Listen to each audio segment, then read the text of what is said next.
Hello and welcome to SciCam, the online magazine science show. I'm Michael Quinterio, and sitting on my right is Robert Lamble. And joining us across the internet is Sonia Dunbar. Hello, Sonia. Hello. So we've got a couple of intertwined topics almost here, so we're going to start. And I'm going to start by talking about superconductors and giving you a bit of a beginner's guide to them. Now, superconductors are really interesting because what they are is, like normal conductors, they conduct electricity, but they have zero electrical resistance, which means that, well, you might think, if you know Ohm's law, that the current is equal to the voltage divided by the resistance. You might think that they have infinite current. That's sadly not the case. They've got another set of equations called the London equations, which actually describe how much current you get in there.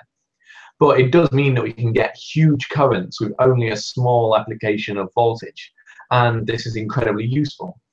But these superconductors have been around for, I think it's about just over 100 years now. And it took us about 50 of those before we actually had a theory of how they worked. Because to do that, you actually have to get into quantum physics. And the earliest superconductors are all what we know now as kind of like conventional or low temperature superconductors, which means that they only have zero resistance when you get down to really cold temperatures, which means that you have to cool them with liquid helium. Whereas later superconductors, which are mostly cuprates, which mean they have layers of basically copper and oxygen inside their atomic structure, they're high temperature superconductors. And when we say high temperature, we don't really mean that high. We just mean that they're higher than the old conventional ones, and also high enough that in some cases we can cool them down using liquid nitrogen, and that's cold enough for them to turn from their normal state into this superconducting state. So with the conventional superconductors, we do kind of vaguely have a sense of how they actually work. And it's a bit of a strange thing, because you think of electrons and they're both negatively charged, and that means that they repel each other. But inside a superconductor, a conventional superconductor, you actually get pairs of electrons being bound together into what we call Cooper pairs. And this is because, as well as interacting with each other, all of these electrons are interacting with all of the positively charged nuclei inside the material. And so if you imagine an electron here, it will pull slightly on all the nuclei, which are positively charged. But an electron over here will also be pulled towards these nuclei. So even though the electrons themselves will be repelling each other, they're both getting attracted to these nuclei, and the nuclei are, well, closer to each electron in some sense. But that's not the whole story. If that was just all of it, that wouldn't give you superconductivity. You still had resistance as the electrons were bouncing around inside the material. They'd hit these nuclei, they'd scatter, and that would effectively slow down their journey around the circuit. But with quantum physics, you end up with the two electrons in a sort of weird combined state, the Cooper pair that I mentioned. And you get all of these Cooper pairs. They behave in a slightly different way to electrons. Electrons can't have the exact same state because they're what we call fermions. But two electrons bound as a Cooper pair create what we call a boson, and they can all have the same state. And so you get kind of like all of these pairs almost collapsing into the same state when it's really cold. And it's quite hard to knock them out of it if it's cold. But as you heat the temperature up, all of the atomic nuclei just start jiggling around, and that disrupts the whole thing. And so you don't have superconductivity anymore. So yeah, it's just basically the fact that you've got these two electrons, even though they're far apart, they're in some sense bound together almost as one particle. And so you can't really kind of knock that one particle out of its path going down the circuit, because you'd have to be simultaneously knocking both of them in some sense. That's not the whole thing. It's a bit more complicated than that. But the maths of it basically says that you end up with zero resistance. And so this is really useful. We use it to create large magnetic fields a lot of the time. Because in electromagnets, the higher the current you get flowing through it, the higher the strength of the magnetic field. And so we use these for, say, magnetic resonance imaging, which is actually something in hospitals that uses a lot of our supply of liquid helium to cool down. Because while we have high temperature superconductors, they're a lot more complicated and expensive to make than the low temperature ones. So a lot of the time we end up just using the low temperature ones. And so we've got MRI, we've got all of the magnets at CERN, which are guiding the hadrons around there, and just like making sure they turn the corners and accelerating them. Those are all done by superconducting magnets. Again, liquid heliums need to cool them. There was a bit of a problem early on with the Large Hadron Collider where there was a liquid helium leak, and that caused it to quench, which is what they call it when basically the superconducting magnets stop being superconducting, and all of your particles whizzing around at great speeds suddenly aren't cornering properly anymore, which was obviously not good. So we've got all of those. But yes, we've got the high temperature superconductors as well. And these are really interesting, and like more and more of them keep being discovered, and we kind of like have a vague sense of what sort of atomic structure is needed. But we're still not entirely sure quite how they all work. This is still an active field of research. And of course, the thing that we really would like is a room temperature superconductor. So we don't have to do any cooling at all. You could just have something with no electrical resistance able to create these large magnetic fields. And then that would make MRI, CERN, and things like magnetic levitation a lot easier. Because magnetic levitation is kind of where I was going with this in general, just because, oh no, before I get onto that, sorry, I've forgotten, just because I was talking about CERN, just a bit of news that came out today. They seem to have discovered a pentaquark, which is a new type of particle which has 5 quarks inside it. Quarks are kind of some fundamental particles, and just 2 types of quark make up all the protons and neutrons that make up all the matter that we see. But there are another 4 types of quark as well. They just don't tend to last very long. And so we've got protons and neutrons. They're a type of particle called a baryon, which means that they've got 3 quarks inside it. And we also have mesons, which have 2 quarks, but one of them is a normal quark, and one of them is an anti-quark, the antimatter equivalent of that one. And you can never get quarks in other, well, we thought, you can never get quarks in other configurations because we've not seen any. If you try and pull quarks apart, you end up just putting lots of energy in, and that goes to creating more quarks, more antiquarks, and so you end up with more baryons and mesons. But from the signals the detectors at CERN, they've decided that during the decay of some of the particles that are created when they smash together, they've created a pentaquark, which consists of 4 quarks and 1 antiquark. And so one possibility for this is it's almost kind of like a bound state of a baryon and a meson together. And like, yeah, as I said earlier, we didn't think there were any others. They've been predicted that there might be. We thought there probably were pentaquarks, but we've never been able to observe one properly before. And now they've gone through all the data, and now they're confident enough to say, yes, we have been observing pentaquarks. We've got enough events that look like pentaquarks that they probably do exist. So that's really exciting, and has come out of the use of superconductors. But what I'm sure... Sorry, just a slight correction. You can actually have a 4 quark system. Oh, yes, you can. So that's, but this is the first 5 quark system we've got. I forgot about the 4 quarks. Yes. Ah, that's right. That's really embarrassing. A very, I can't remember. Quark, antiquark, quark, antiquark. Yes. Yeah. Lots of quarks.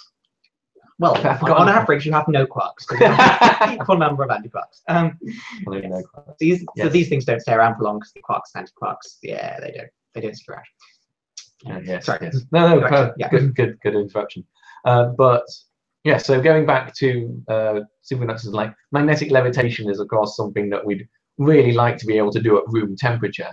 And there's been lots of talk of hoverboards going on recently. And the thing is, magnetic levitation is in some ways really awkward, because if you just have 2 magnets, you can't actually do it. It's always unstable. If you try to balance 2 bar magnets on top of each other, with one floating over the other, either it'll spin around and then stick, or it will just fall off. It's inherently unstable. But if you had like a couple of electromagnets with active control, which I believe is how some of the like proposed hoverboards actually work, then you can have magnetic levitation, because every time you start moving to one side, you change the power of some of the electromagnets, you tip yourself back the right way, or with some like types of diamagnetic material, you can also get a stable system. But actually, superconductors make the whole thing a lot easier, because there's this thing called the Meissner effect, which means that superconductors basically expel magnetic fields. And all of the old ones, the conventional superconductors, are type 1, which means they completely expel magnetic field. But the newer unconventional high temperature ones are type 2, which mean they expel nearly all of the magnetic field, except for small amounts of it, which they let through in very specific amounts. And this kind of means that they can be almost pinned in place by a magnetic field. And so this makes everything a lot easier. You might have seen demonstrations of these superconductors cooled by liquid nitrogen, and then placed on top of a magnetic track. And then they will sit on it. If you kind of like give them a little push to the side, they'll kind of wobble back onto the track. But it's fine if you push them along the track, and they'll even go along. And they'll even kind of like, if you like have a twisting track, they'll even invert and do corkscrews or whatever. It takes quite a bit to knock them out.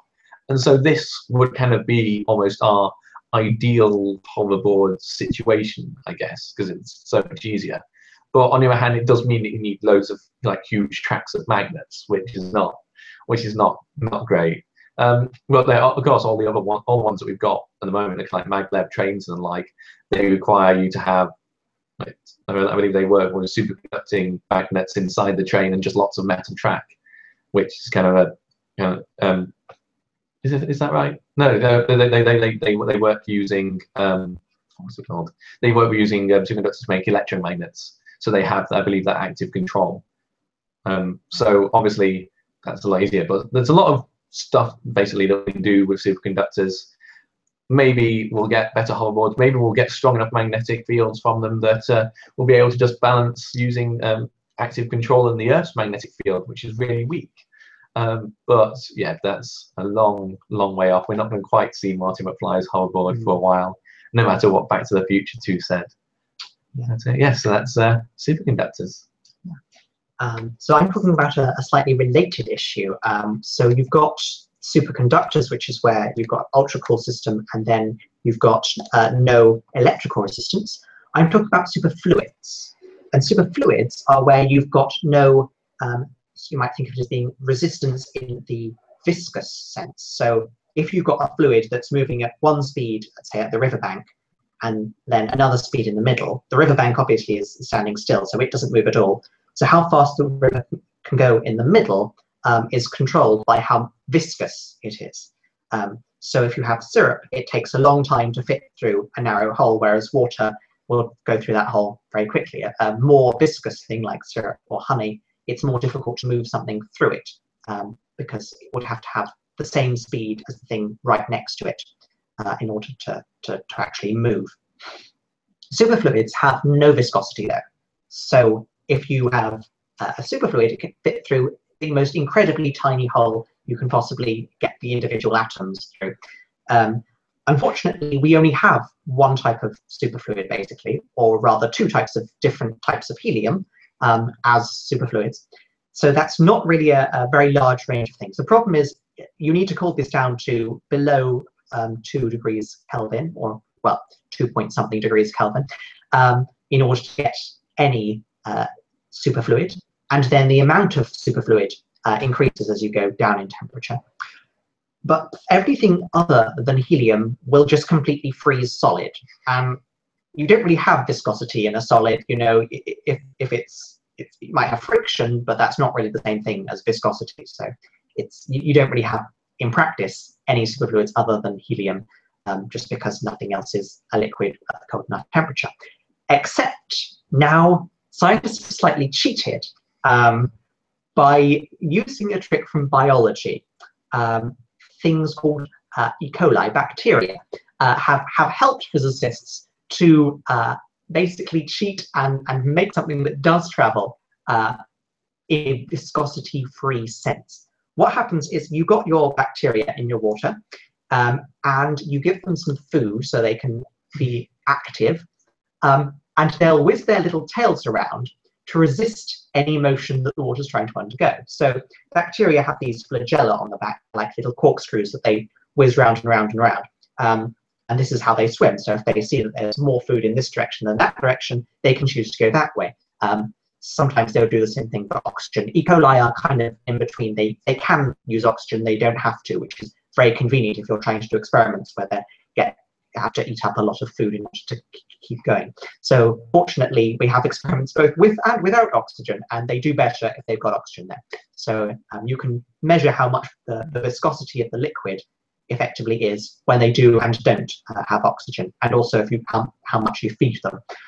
And basically, if you have enough of these bacteria and you give them enough food, viscosity can decrease until it's actually zero, and even can look like it might actually be negative, which is slightly weird. So the idea here is that the bacteria, when they detect this thing trying to move them, but they've got loads of food around, so they're quite happy where they are. They're going to resist being taken off in any other direction. And that's how you get room temperature superfluids. So we've sort of managed. They're not really useful for anything because you've got to put all the energy in to resist the forces that would normally prevent things from moving. Also, with proper superfluids, you have other properties like they are infinitely conductive to heat and things like that, which obviously this doesn't happen here. If you heat them up enough, you just kill the bacteria. So yeah, if the bacteria are dead, it also doesn't work. Yeah, so there are many problems. Also, you have to give the bacteria enough time to react. So you have this little sort of dip in viscosity as you quickly put a force on them. But still, you can do some of the things that you get with true zero viscosity fluids. So that's a cool thing for the day. Can you get the vortices going in them that just last forever? No, well, not in the system that they had going, which is it's basically you've got a spinny thing in the middle of a stationary thing. That's a technical science term there. Yes, rheometer. Yes. Very interesting. Thank you. Yeah. Oh, just a reminder to anyone watching, if you've got any questions, either watching this live, you can submit those during the using the YouTube or Google Plus event page. And if you're watching this later on YouTube, stick your comments underneath as well, and we'll try and get to them and try and make sure that your questions are answered. But Sonia, what have you got for us? Hello. So today I'm going to be talking about plants, as I often do. And last episode I talked about the history of our modern wheat crop. So it's a staple crop. It provides a large portion of the calories consumed worldwide, as we saw. But the story I told you doesn't end with Norman Borlaug and the Green Revolution. It's still very much continuing in research laboratories and fields across the world today. So I'm going to be talking about the results of a trial that started at Rothamsted in 2012, and the results were published at the end of June this year in Nature Scientific Reports. It's quite possible you've already heard a little about this paper, because most of these reports reached fairly major news outlets when it was released. But what we're going to talk about today is a little bit more detail about what the researchers were actually trying to achieve. Before we delve into that detail, though, it is worth saying from the start that this paper is interesting in that it presents results that show that actually what they achieved was not quite what they were hoping to achieve. And really, the fact that this was published is very good. We want negative results in the literature, and we see arguably far too few of them. We don't want people to be wasting time and money repeating experiments that we already know don't work, purely because not everybody knows they don't yet work. Additionally, some people who are opposed to the genetic modification of plants have sort of cited the failure of this study as evidence that we should not invest in this technology in general. I hope what I'm about to tell you is going to show you that it is going to allow you to agree with the fact. I don't think this is quite so. I think we've still learned some very interesting lessons from their research, and really, experiments fail a lot of the time in science. It's how we discover that things aren't quite as we thought they were when we set the parameters of the initial experiment. If we gave up after the first failure, well, we wouldn't have found much out. So, what were they actually trying to do? Well, they were trying to find a way to deter insects, particularly aphids, without using pesticides to kill those insects. So aphids cause a significant amount of damage to agriculture every year. It's largely because of how they feed. So they suck sap directly from plants. But it's a sort of double whammy in that aphids often host viruses in their circulation, and in feeding on the plant, they transfer these viruses and infect our poor plants with various diseases. To combat this then, in the UK, many wheat crops are sprayed with broad-spectrum chemical insecticides, and these successfully kill the aphids, but they also kill quite a lot of other insect species, and this isn't very good for the general ecosystem. So a solution that only warded away the aphids without affecting biodiversity would be much better. To try this then, the researchers looked to the signals that aphids use themselves to communicate with each other, and they found one in particular known as E-beta-farnesene, and it's produced as an alarm pheromone by aphids themselves. Other aphids respond to the presence of this chemical by flying away and staying away while that scent lingers. It also happens to act as an attractant to various predators of aphids, such as parasitic wasps. And interestingly, the wild relative of our humble potato actually uses this E-beta-farnesene as a defense against aphids itself. It releases some from specialized hairs on the leaves of the plant, which deters aphids from landing and feeding on it. So this discovery, combined with the fact that actually it's quite expensive to try and manufacture and spray this chemical onto the fields in a sort of similar way to we do pesticides, led to the research group conceiving the idea of modifying the wheat crop itself to produce E-beta-farnesene in a similar way to the wild potato does. This concept was first tested in Arabidopsis thaliana, so this is a very common model plant system that a lot of plant science researchers performed in. And to do it, they modified a gene for a key enzyme that's involved in synthesizing E-beta-farnesene to cause it to produce more of the chemical at sufficiently high purity to actually trigger this deterrent effect. And they succeeded at this in laboratory experiments with Arabidopsis. So the challenge then was to perform the modification in wheat. And again, if you were tuned in last episode, you'll know that wheat has a very unwieldy genome. It has 6 copies of every chromosome and is enormous. But they did succeed. They obtained plants that were able to emit E-beta-farnesene, but were otherwise completely normal, which is exactly what we're after. Testing of these transformed plants showed that the E-beta-farnesene produced was strong enough to repel several different aphid species from the treated area, and they recorded a strong alarm response in aphid colonies that were feeding on leaves when exposed to the chemical produced by these plants. Interestingly, if you had aphids that had lived and reproduced for 5 generations on these modified plants, so they'd kind of got used to the presence of that chemical, the response was very much reduced. This is not really surprising. I mean, we ourselves tend to not respond if someone's been crying wolf a lot. We have the whole famous adage where people don't tend to respond quite as rapidly if they've already heard the news several times over. They also assayed to see if these parasitoid wasp predators were being more attracted by these particular plants, and they did indeed record that these wasps spent more time foraging on plants that were emitting this chemical. So this was all very promising, but this is only in the controlled environment of the laboratory. So it's very important then to try things out in the field, which is where we need these crops to be effective. But unfortunately, that's where it went a little wrong. It was shown that these plants were emitting the beta-farnesene as they'd seen in the laboratory, but it didn't have much effect. The numbers of aphids in fields of both wild type, so the crop wheat, and these transformed wheat plants were basically the same across several different growing seasons.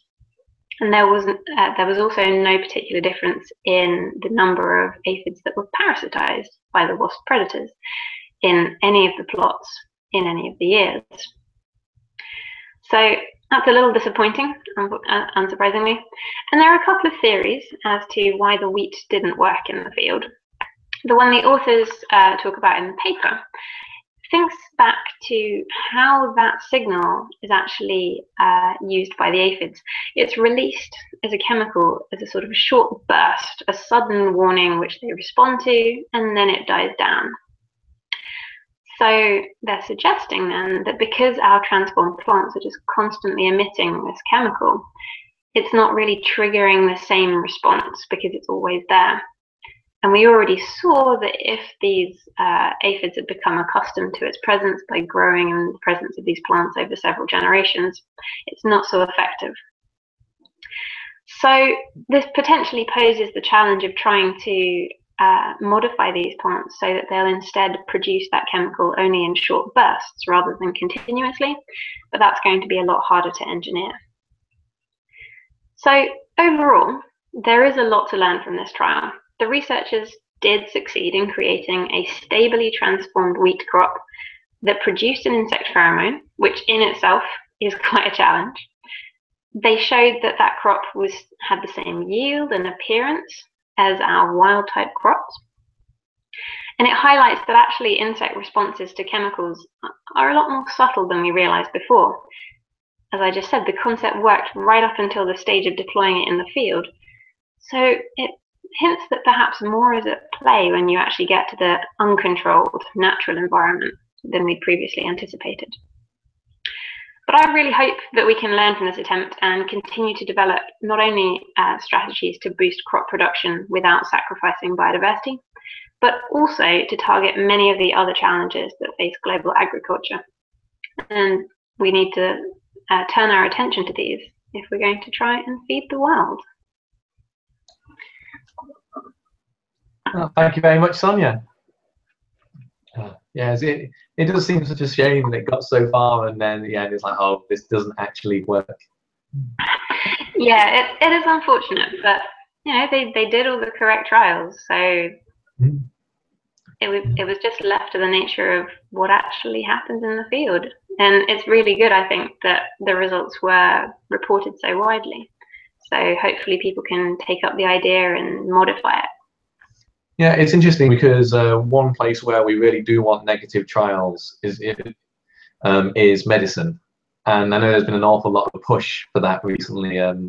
Like the All Trials campaign group trying to get people to register their trials in advance to make sure that the negative results do get reported, because it is possible to get false positives otherwise, where you got lucky and like everyone's not published all of the trials that were negative. So the fact that it was published in such like a relatively high-profile journal as well, and then got picked up by all of these other media outlets is really good, and hopefully will spur something on. Hopefully that'll spread. But, yeah. But yeah, thank you very much, Sonia, and thank you very much, Robin. We hope you've enjoyed this episode of SciCam. As I said earlier, if you've got any questions, leave them on the YouTube video. And we'll be back next month for another episode. Thank you very much, and good night.